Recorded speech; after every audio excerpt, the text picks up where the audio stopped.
Bien, saludos. Esto es Metrópolis Social, un espacio en el que buscamos orientar, guiar, analizar sobre todos los componentes mundiales en el ámbito político, social, comercial, cultural y económico. Servidor Fabricio Geraldino, junto a mi hermano, amigo y compañero, el politólogo señor Alejandro Cuevas Tavares. Muy buenas noches, buenas tardes, buenos días a todos aquellos que nos estén sintonizando en cualquier hora meridiana, hora vespertina o nocturna. Esto es Metrópolis Social, como acaba de decir nuestro compañero Fabricio Gerardino, donde este es un espacio que buscamos orientar y llevar conciencia de los movimientos políticos y sociales que están aconteciendo a nivel mundial y de Latinoamérica. Bueno, Alejandro, y sin lugar a dudas, por lo que representa, tenemos que hablar de lo que pasó en la Argentina en las elecciones de segunda vuelta, el balotaje, el domingo 19 de noviembre, en el que el libertario Javier Milei ganó la presidencia. Venido de menos a más. Javier Milei, que nadie se creía que hace 2 años atrás, de que ese político, ese personaje, porque lo tenían como un personaje que lo invitaban a los debates de programas políticos Sí, para llevar un tono jocoso que de credibilidad política. sí. No, y él inició dándose a conocer con esa jocosidad, pero también con buenos análisis económicos. Y incluso él llegó a establecer sus propios programas de análisis en sentido general. ¿No? Y de ahí saltó a una diputación en el Congreso argentino y fue poco a poco elaborando su proyecto presidencial y Sí, ganando adeptos de sí. la mala gestión gubernamental del kirchnerismo. Pero lo interesante de esto es que él dice que se motivó a ir más allá de ser un comentarista porque lo estaban censurando desde el gobierno, desde el poder. Y acusó muy especialmente al gobierno de Alberto Fernández y de Cristina Fernández de Kirchner. Y es por eso que entonces él empieza a alinearse con algunos frentes y ya para el 2021 entonces lanza su candidatura a diputado nacional.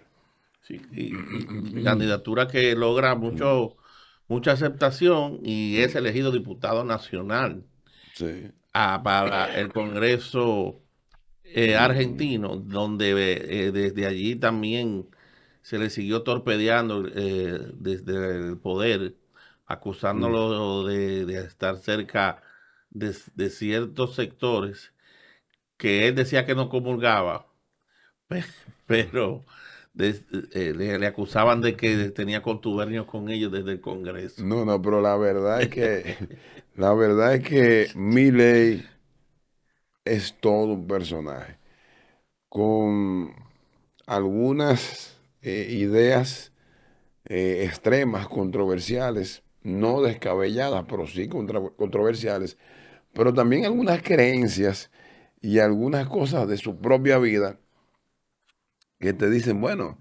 ¿y este hombre de dónde ha salido?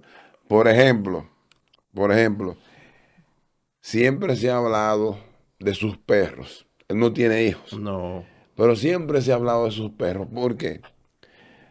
Porque él tiene un perro que se llama Conan. Pero según dicen algunos, que ese perro que tiene ahora fue clonado de uno que falleció hace ya varios años. Y entonces Conan ha tenido varios niños, varios perritos que también han sido clonados. O sea, o sea, pero también él dice cosas controversiales como el que él no visita a sus padres, porque sus padres fueron malos, han sido malos y él se considera que no tiene padres. O sea, él dice públicamente cosas como esas. O sea, Sí. es absolutamente espontáneo. Para que el público que nos sigue y que Mm, no conoce la realidad, o el que es más afín ya a estos lares insulares, entiéndase la política vernácula dominicana, él es un facsímil de lo que fue Hipólito Mejía en el 2000 no, pero más extremo, y más extremo, pero mucho más extremo más que... extremo. pero es un facsímil una versión 3.0 podríamos decir. Exactamente. Porque Eh, que las cosas que salen Mirey, pero Pero, donde él pero, captó la no, atención, pero espérate,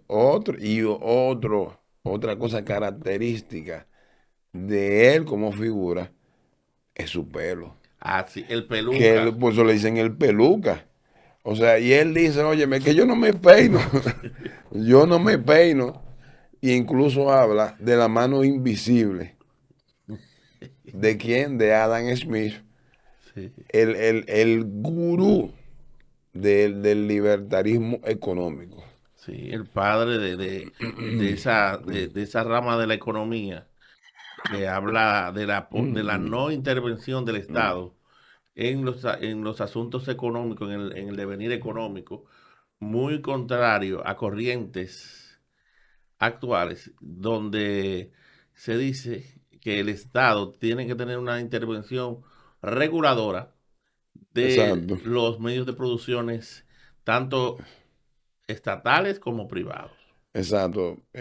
Milei se define a ratabla como un libertario. Como tú muy bien dices, él cree que el Estado debe tener poca o muy poca injerencia en la libertad individual de cada ciudadano. Incluso eh, es, es de lo que piensa que el Estado es un organismo represivo, burócrata y dictatorial.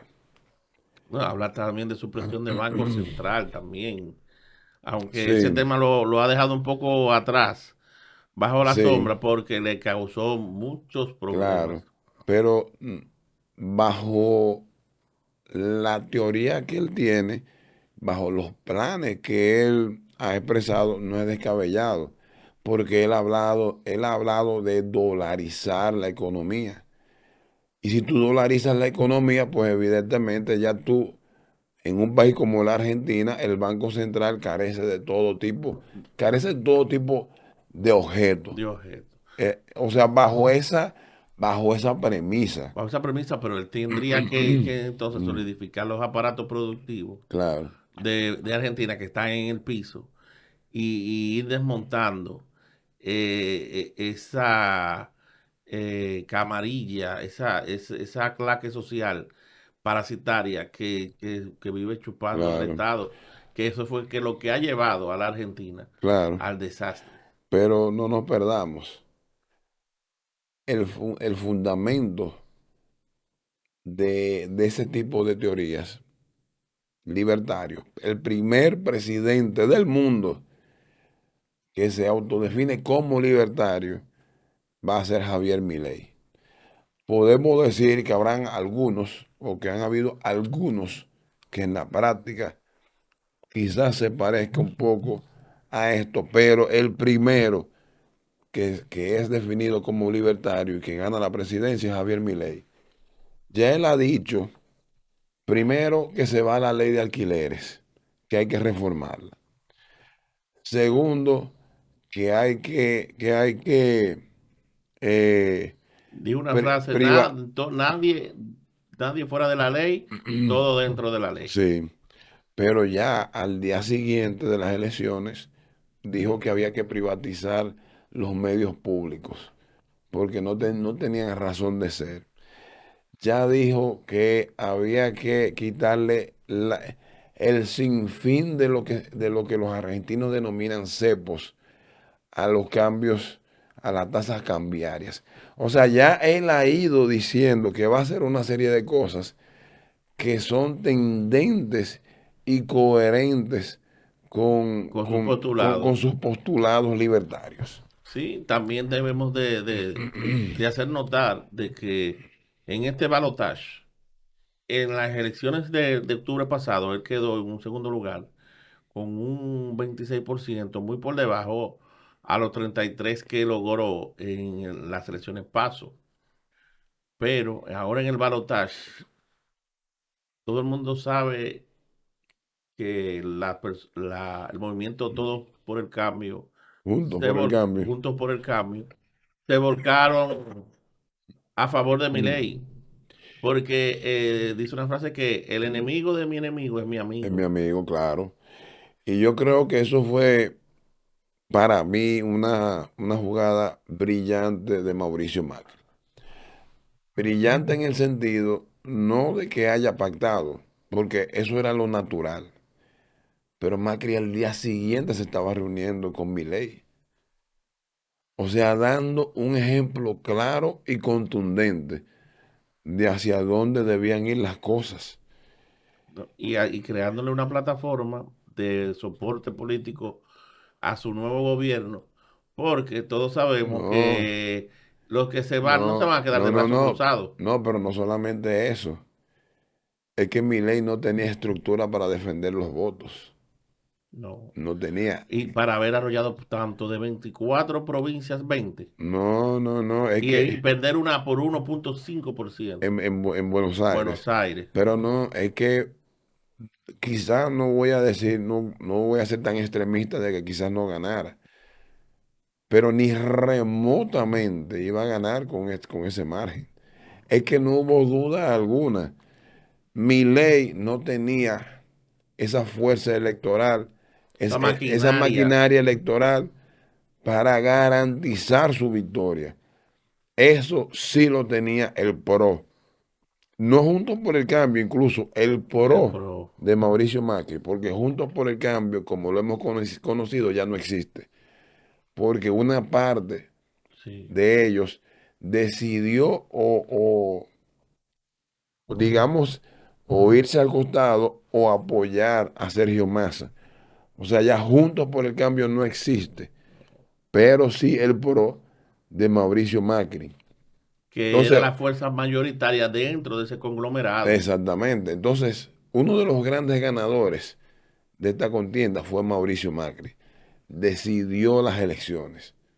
Las decidió, Claro. las decidió. O sea, esa fortaleza que necesitaba Milei se la dio Macri al día siguiente o sea, eso fue tan importante porque todo el mundo sabía que el voto de Juntos por el Cambio en su mayoría iría hacia Javier Milei, pero no es lo mismo cuando tú eres militante de un partido o de una figura política, el ver ese accionar rápido Sí. de tu líder en relación a una situación Y la política. coordinación que hizo, porque fíjense, para que ustedes sepan que en política 2 por 2, 2 más 2 no es 4, porque si nos vamos a los números fríos, a Bullrich sacó un menos de un 20%. Vamos a sumar ese menos de 20 más el 26 de mi ley en la primera, en las elecciones de octubre.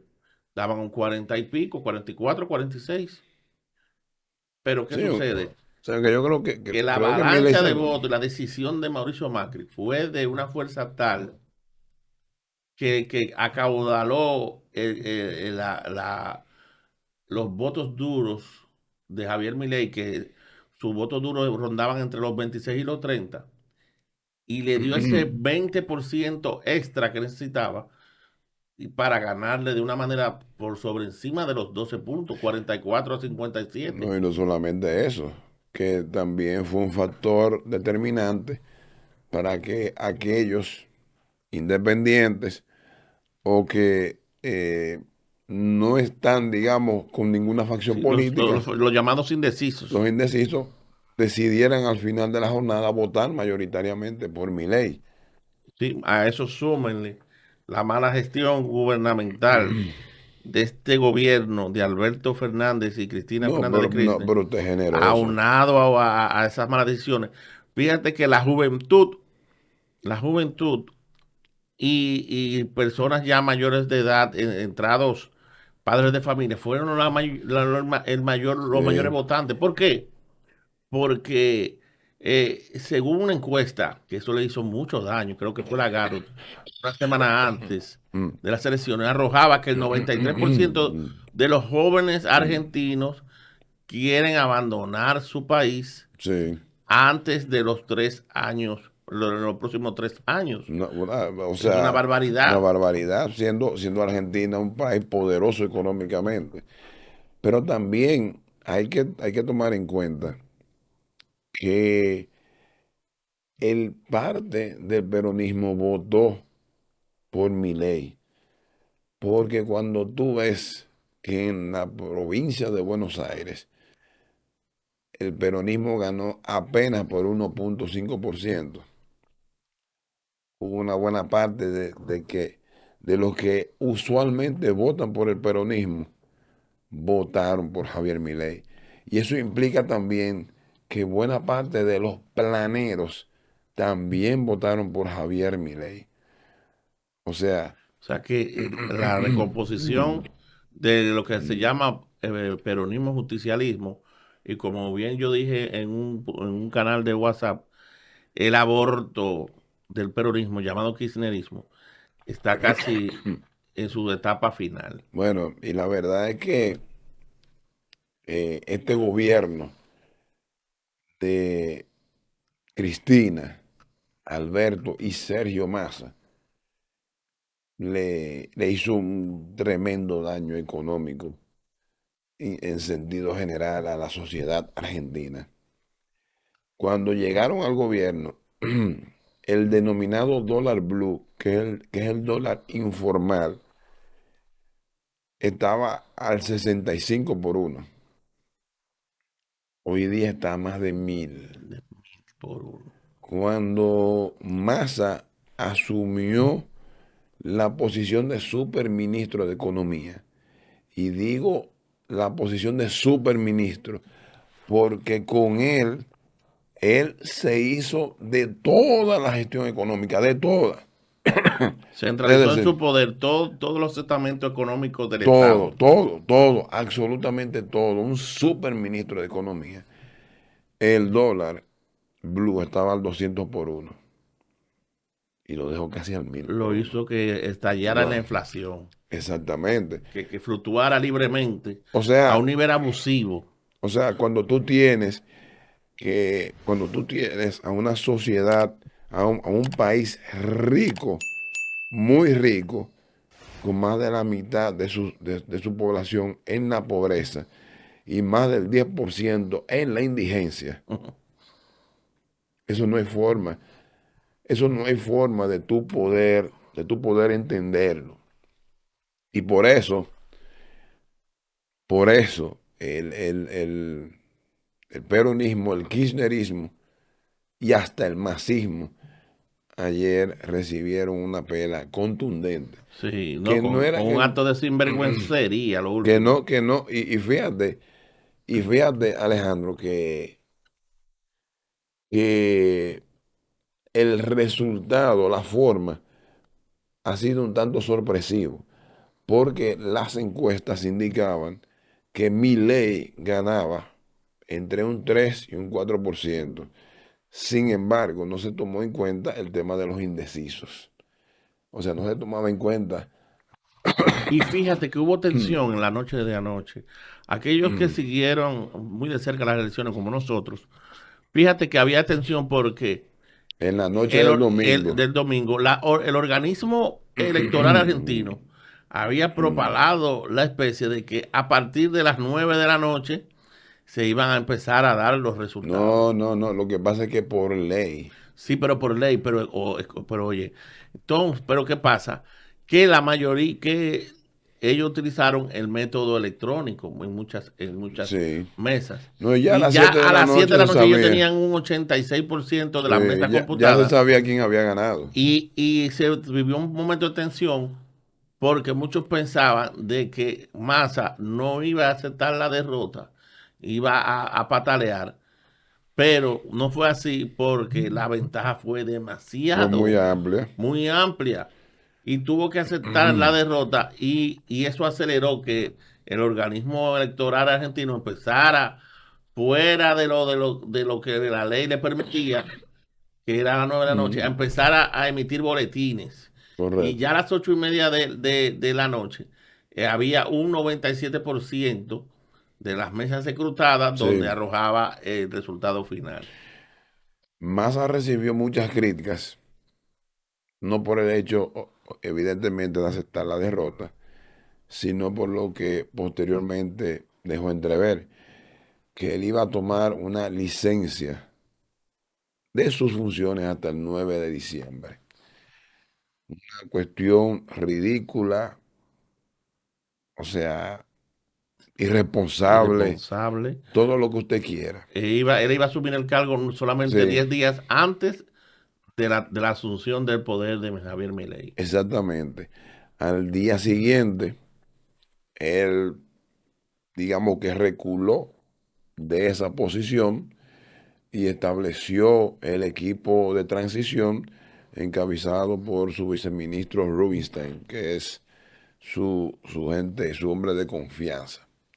Pero aún así deja un mal sabor, dejó un muy mal sabor en toda la población. Y además eso hizo rememorar lo que pasó en el proceso de transición de Cristina Fernández de Kirchner a A Mauricio Mauricio Macri. Macri, que fue muy incidentado. Totalmente. Y aparentemente este también va a ser accidentado, porque si bien es cierto que Alberto Fernández, que es mucho más moderado, no tendría, digamos que, situaciones en hacer un traspaso, pero todo el mundo sabe que en la Argentina ha gobernado Cristina Fernández de Kirchner y en los últimos 2 años Sergio Massa. Entonces, ya por ahí algunos sindicatos ya han indicado que estarían en las calles, ya los moyanos de la vida, los Juan Grabois de la vida, ya han indicado que no le darían tregua al gobierno de Javier Milei. Entonces, ¿qué significa esto, Alejandro? Que Milei, que ha dicho varias veces que respeta las libertades públicas siempre y cuando no violen la ley. Todo con la ley. Y va a tener que cobijarse aún más bajo la sombra Claro, política del accionar de claro. Mauricio Macri. Pero ¿por qué él dice eso? Porque los sindicatos argentinos, Están bajo la tutela del kirchnerismo. exactamente, y presionan haciendo huelgas, obstaculizando vías de importancia por cualquier cosa. Entonces, por eso él dice todo con la ley. Nada fuera de la ley. Nada fuera de la ley. Pero también la realidad es que en mi ley la libertad avanza por sí solo tiene muy poca fuerza política.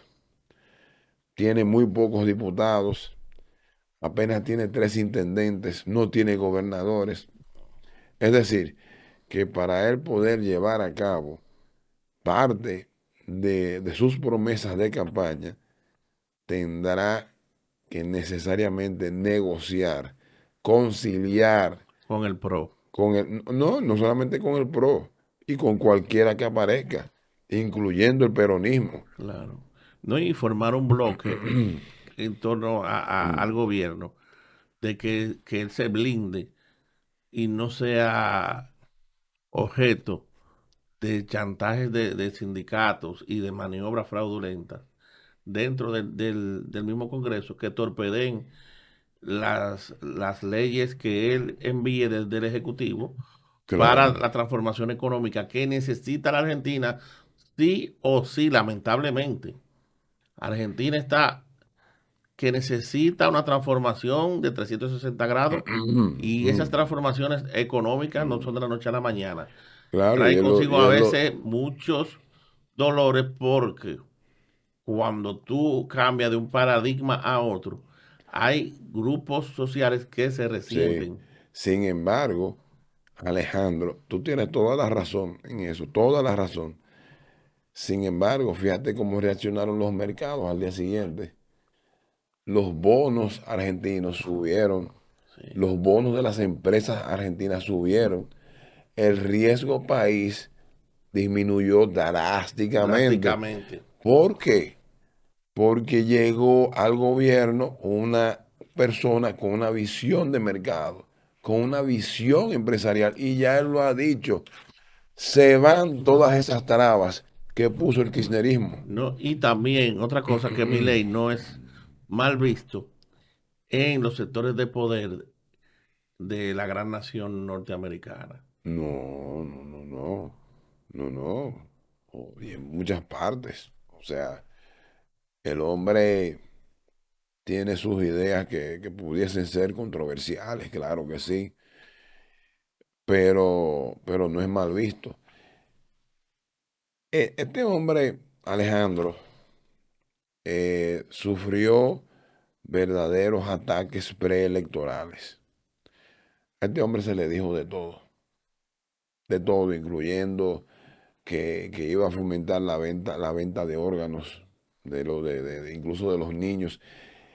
Y en ese sentido él dijo algo que yo pienso que debe ser objeto de estudio. Él nos dijo que iba a fomentar la venta de órganos, pero sí dijo que era un problema la adquisición de órganos para trasplantes médicos. Y es una grandísima realidad. O sea, tú, las personas que desgraciadamente tienen que verse en una lista de espera, posiblemente se mueren, al menos que no tengan un familiar o una persona directa que le hagan esa Y donación ni que el órgano sea y compatible. que sea compatible. O sea, eso es algo real. Sin embargo, sus adversarios lo tomaron indicando que él estaría fomentando la venta de órganos, que él estaría fomentando que todo el mundo esté armado. Me imagino que lo primero que también hará mi ley es nombrar sus representantes en las diferentes embajadas latinoamericanas. Esperemos a ver quién nombrará para estos lares y darle seguimiento a un personaje que yo, desde mi punto de vista personal, yo lo empecé a seguir en videos de YouTube por un título que pusieron, El Peluca Habla. Y me llamó la atención y de ahí empecé a seguir sus ideas en YouTube y su accionar. Y para mí no lo noto tan descabellado. Sí, es un tipo que tiene, No, no, que se las trae, que es un no, tipo no, que no tiene pelos en la lengua, ahí, exacto. que es muy extrovertido, que es Es un tipo libertario. que Es, habla como debe de hablar, pero óyeme, se parece mucho al argentino llano, al argentino de pueblo. claro, es así. Tú sabes que otro punto que a él, con lo que a él le atacaron mucho, es con que supuestamente estaría quitando los subsidios sociales. Y en ese sentido, mi ley ha dicho que no va a quitar los subsidios, pero sí hay que saber administrarlos. Lo va a reenfocar. Reenfocar totalmente, y es correcto, y es correcto.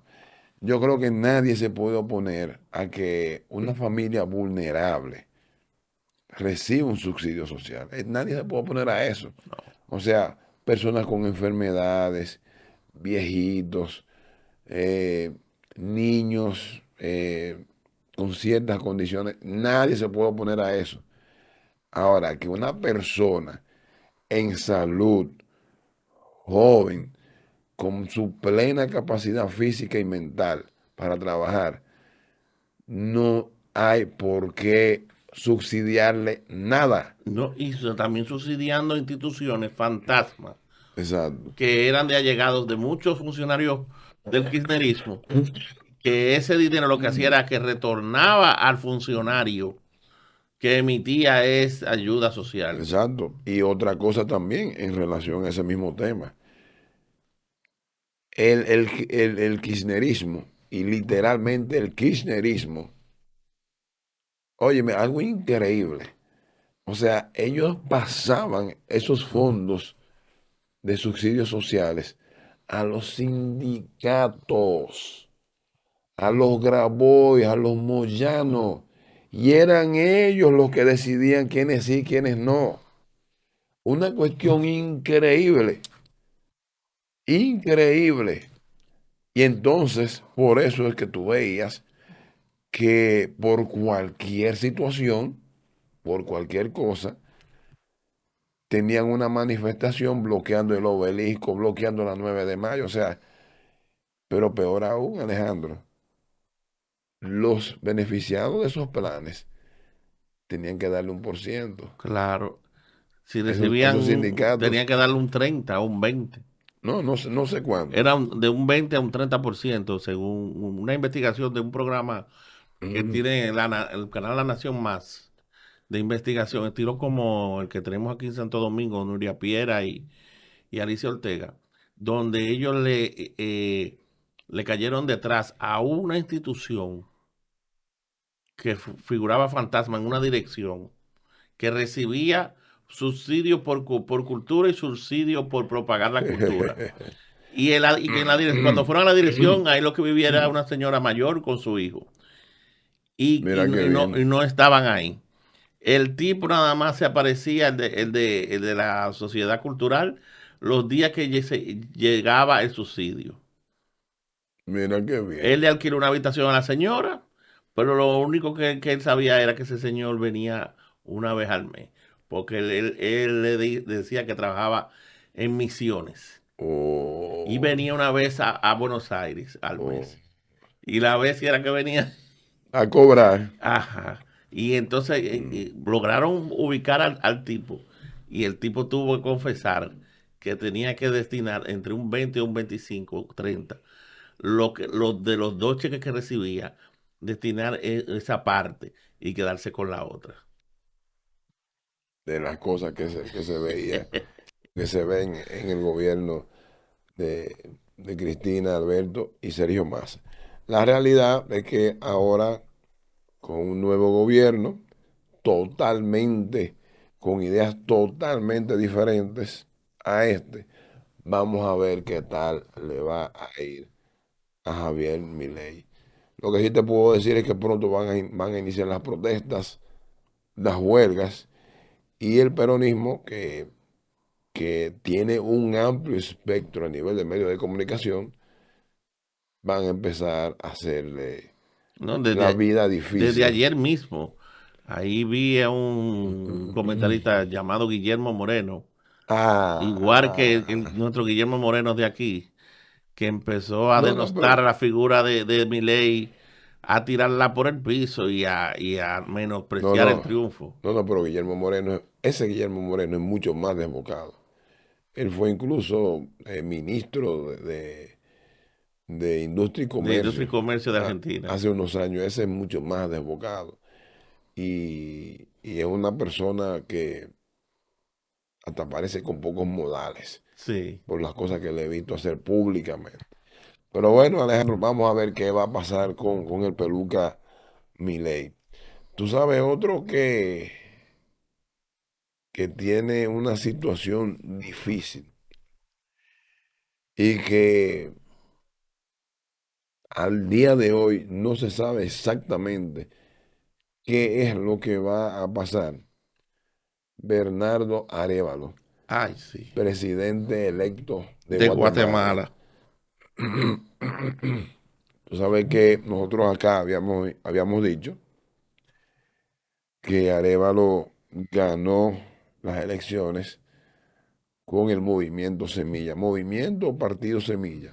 Sí, un movimiento político que se creó en torno a la figura de Bernardo Arévalo para Sí, llevarlo a la presidencia de la República contra la primera dama, ex sí, primera Sandra, dama, Sandra Torres. Sandra Torres.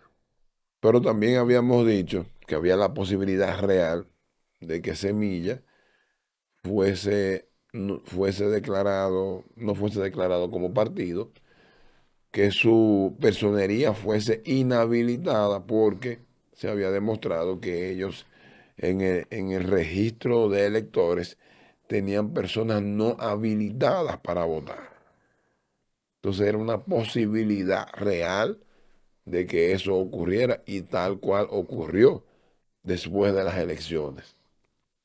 El problema está en que tanto la Fiscalía General de la Nación, que está presidida por Consuelo Porras, y la Fiscalía Anticorrupción, que lo preside Rafael Curruchiche, no solamente quieren inhabilitar a Semilla, ya está inhabilitado, sino que quieren también de una forma u otra anular la elección de Bernardo Arévalo como presidente de los guatemaltecos. Eso traería un conflicto político porque anular unas elecciones que aunque Semilla después de las elecciones fue declarado inhabilitado, pero llevaron un candidato Exactamente. y resultó Y ganador ese candidato no estaba inhabilitado. y no estaba inhabilitado.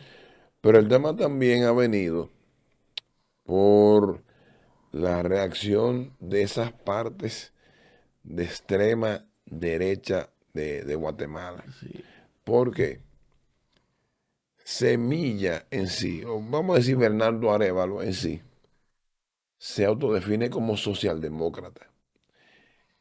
Y sus acciones dejan entrever que es un socialdemócrata, un hombre de izquierda moderada.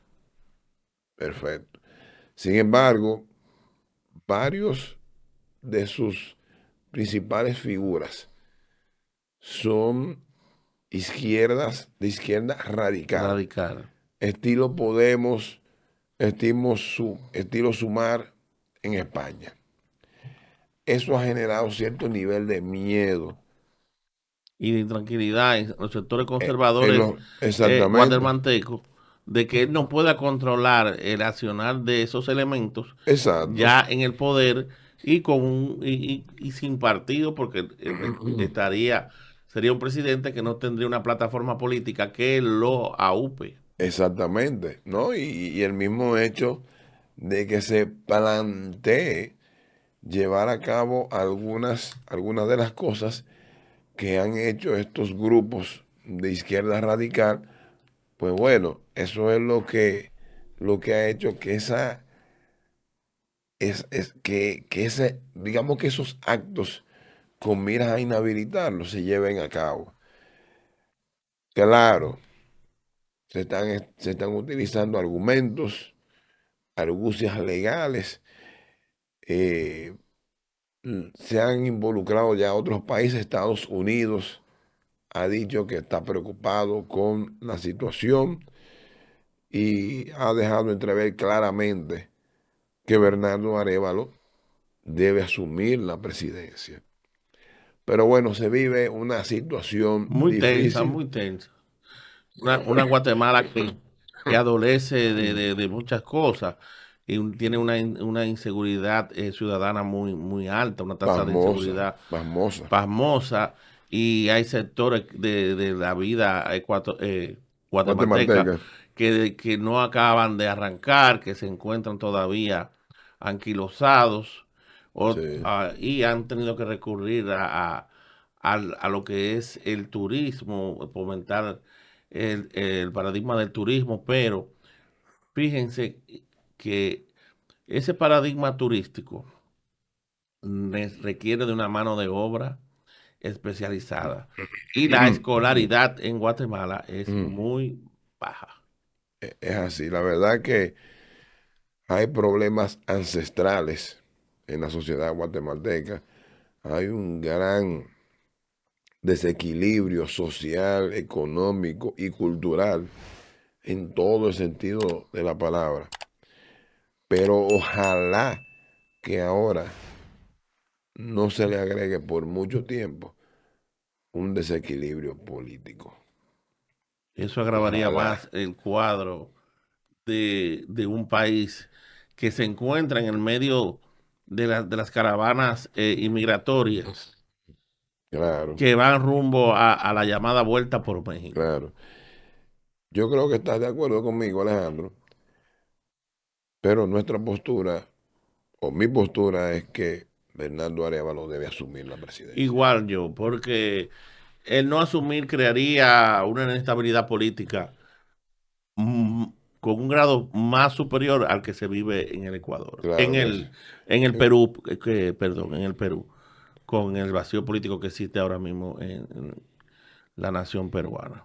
Es así. Ojalá que puedan resolver esta situación y que penalmente se lleve a la justicia a quienes han creado esta situación. Sea hoy, sea mañana, sea un año, cuando sea. Pero deben pagar. Claro, para crear una base de una institución sólida que preserve la democracia guatemalteca que le ha costado bastante sangre a ese pueblo. Claro. Tú sabes, Alejandro, yéndonos ahora al ámbito de la República Dominicana, hay un tema que ha surgido después de haber estado dormido por mucho tiempo. Y es el caso del Banco Intercontinental, Del Baninter. el Baninter. Un caso que removió todos los cimientos de la economía, de lo social y de lo político. El Banco Intercontinental Baninter para el 2003, el año 2003, si no era el banco más grande, era el segundo más grande de la República Dominicana. ¿No? Y llegó a un nivel tal de adquisición de medios de comunicación que le hacían más visible. Claro, ¿no? Y, Y es que el Baninter estaba en todos lados. ¿no? Y el dispendio, Fabricio, de ese hotel, de ese hotel, no de ese banco, de la ostentación de que se hacía en ese banco. Bueno, Me acuerdo, ahora que tú traes a colación ese tema, que para el año 94, 96, en 94, 95, 96, ellos emitieron, oye Fabricio, un calendario con la efigie de Van Inter delante, pero los meses eran copias de pinturas de artistas dominicanos, no, no, es de que, Guillo Pérez, Cándido Vidó, Elsa Núñez, oye, y yo decía, pero señores, que era tal no, que yo tengo un familiar en Estados Unidos que ese calendario cuando vino, él lo recortó por los meses, se lo llevó para Estados Unidos, lo puso en grande, lo llevó a un sitio de computación para que se lo hicieran en grande y los volvió cuadros y ahí lo tiene todavía desde aquella época. Y porque el material que utilizaron sí, fue un material de primera. Oye, solamente en eso.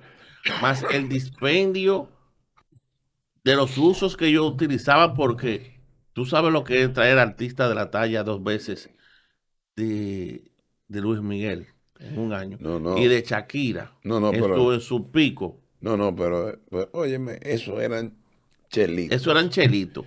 Pero Porque ya háblame de un RNN en su en su momento, momento. una planta monstruosa, El Canal 13, exactamente. el 7. Háblame de lo que ahora se denomina RCC Media, una cantidad inmensa de, de, de, de emisoras de emisoras de de radio. radio.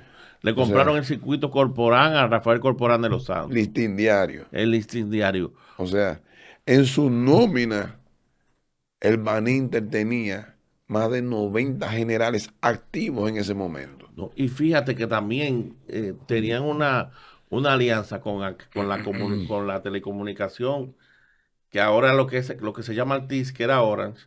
Me acuerdo que Ah, cuando tú bebé. sacabas un celular que ellos tenían, que de los primeros que ellos sacaron, que era si tú lo sacabas con factura, la telecomunicadora te daba una tarjeta de débito Sí, de Baninter para tú pagar por ahí la factura sí. telefónica. Oye, acuérdate de Aster también. Aster era un conglomerado de compañías, pero quien lideraba las mismas era el Baninter. Pero también acuérdate del 2.98, que Eh, al día de hoy nadie se acerca a eso. Nadie, Nadie, pero, pero nadie. por ahí empezó, yo decía, señores, pero mi padre, que en paz descanse, decía, pero, me decía, pero Alejandro, pero ¿y que cómo esta gente prestan a un 2.98? Ah, eso tiene que haber una Pero, rareza. Gente, y entonces habían personas tampoco, no es por denigrar, de la clase media baja que no podían acceder a ciertas cantidades de préstamos, que ellos le prestaban una cantidad que con solamente a veces llevar una carta de un fiador solidario comercial, su cédula, y en menos de 48 horas, 72 horas, te llamaban y te decían, tenían. mire, venga a buscar. Bueno, la verdad que hacemos este recuento, porque lo que pasó en el 2003 ha repercutido la vida de todos los dominicanos. 20 años después. Y esto lo ha traído el mismo Ramón Báez Figueroa. Sí, ¿no? Y que creó también, Fabricio, las bases para ciertas leyes que ahora tenemos. Por Claro. ejemplo, que los bancos, las instituciones bancarias no puedan tener un por ciento elevado dentro de medios de comunicación. No, no, no. Y no solamente eso, sino que se reforzó, que eso ha tenido, digamos, sus aspectos negativos, por decirlo así, pero reforzó los criterios para que los bancos y las entidades de intermediación financiera otorguen préstamos para producción, no así para consumo, No sé, para para producción. producción. Entonces, ¿qué pasa? En ese entonces, el expresidente Hipólito Mejía, ante el derrumbe del Baninter y ante unos 55.000 millones de pesos de los ahorrantes del Baninter, Hipólito Mejía toma la decisión de resarcirle ese dinero, A los de ahorrantes. garantizarle ese dinero a los ahorrantes. Una decisión con la que usted puede estar de acuerdo o no. Perfecto. No, no vamos a discutir eso.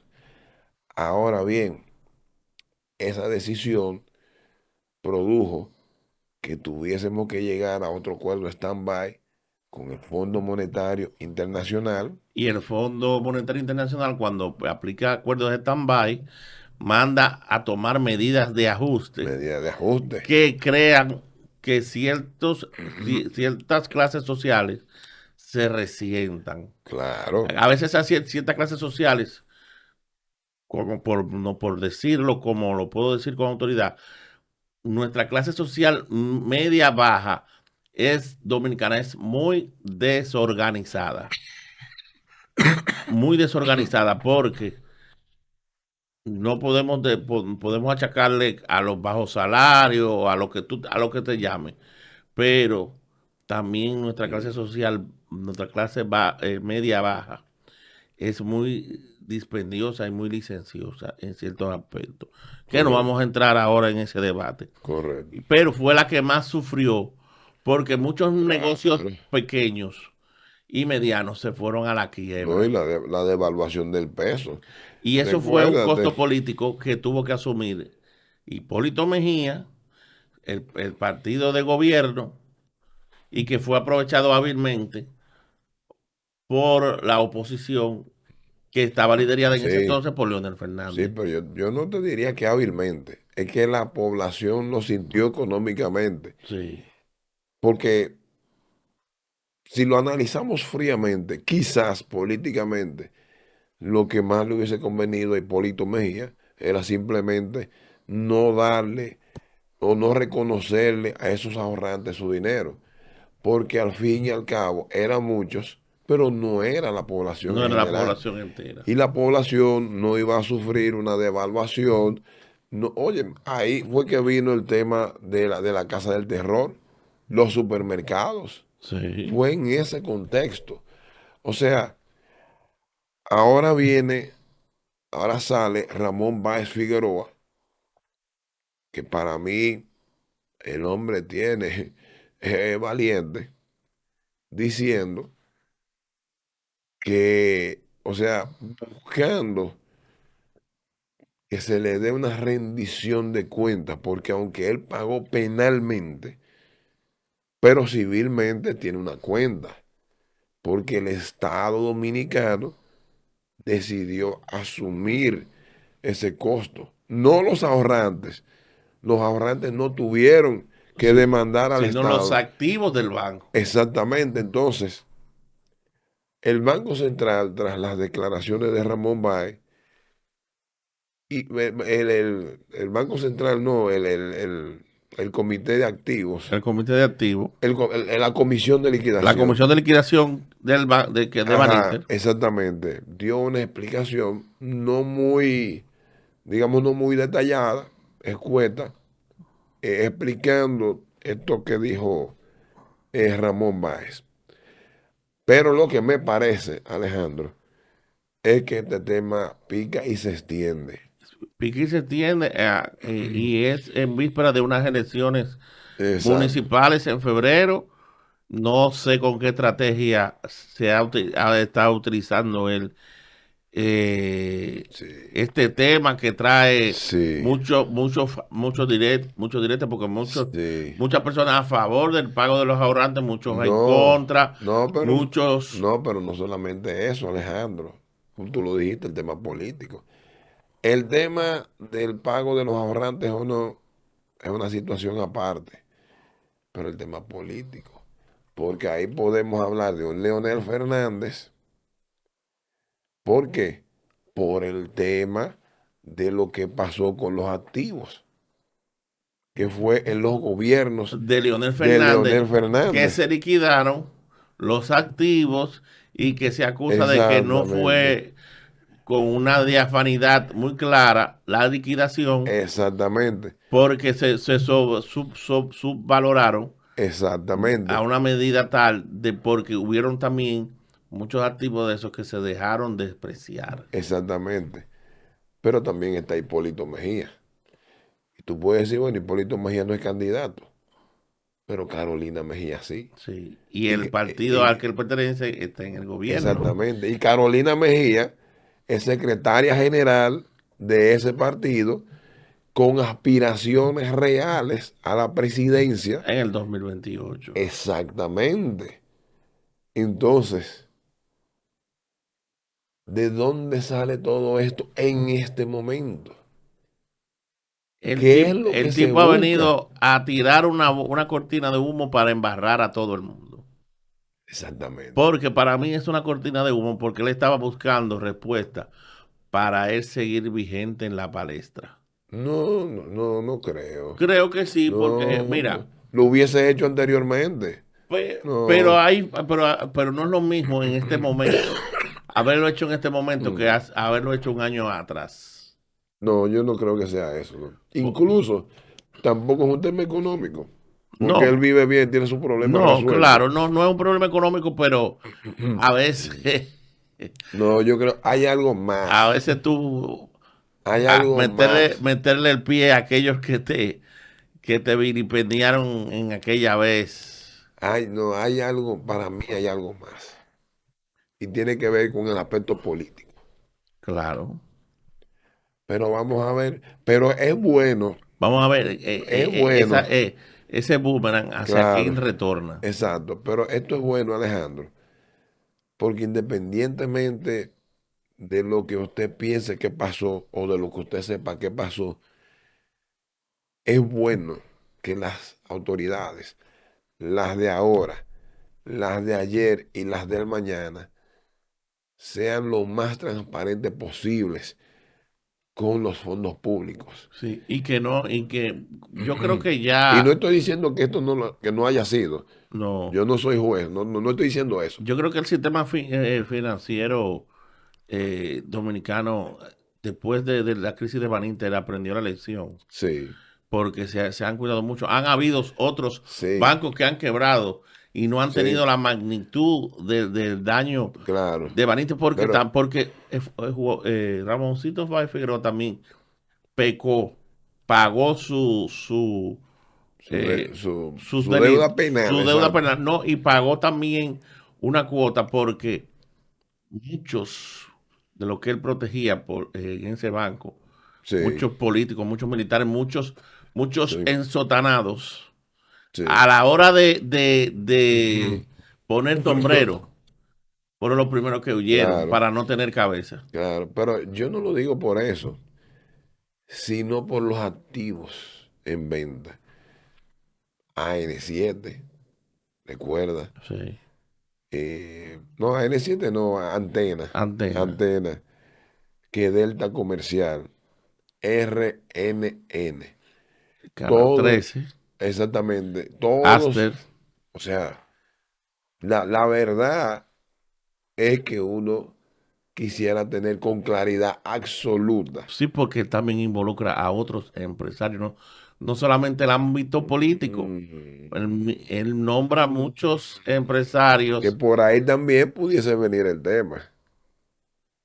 y muchos empresarios que estuvieron ligados al partido de gobierno Y otros que, pasado, y otros que están ligados a este a gobierno. este gobierno. Él le repartió a cada uno un pedacito de la torta.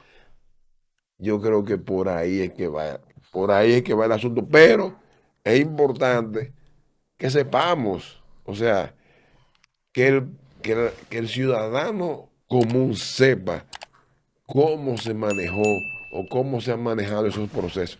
Y reitero, no estoy diciendo que se hizo nada ilegal, no estoy diciendo eso, no le estoy diciendo, No. pero es importante, es bueno Sí, saber. es bueno saber, aunque dice Freddy Aguas Vivas que si la población se enterara de por lo menos el 70% del caso real del Baninter, aquí se cayeran muchos santos de los Sí. altares. Vamos a dejarlo ahí, señor Alejandro Cuevas. Vamos a hacer el corte, Eleazar, y entonces venimos con otro tema de importancia.